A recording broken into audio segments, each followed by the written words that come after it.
इधर हो जाए तो गड्डी उड़ाने का ही हो रहा है यार।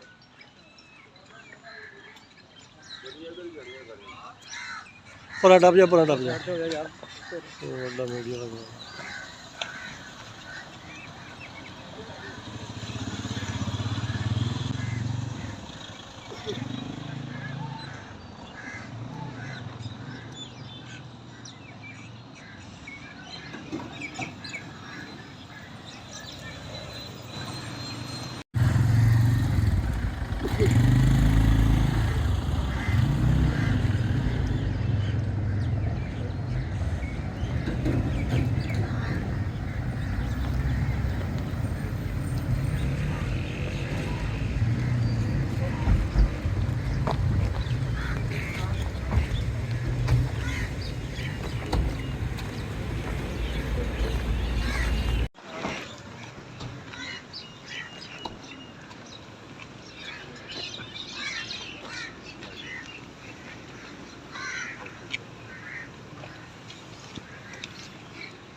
हल्का सा कर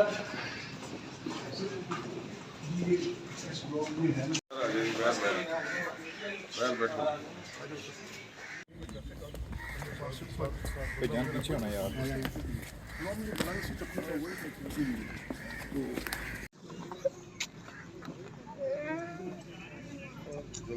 चलो बेटा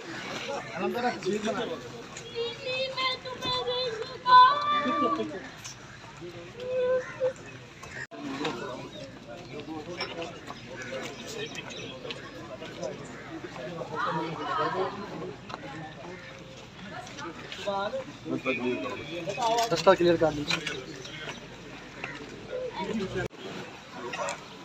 ठीक है बेटा।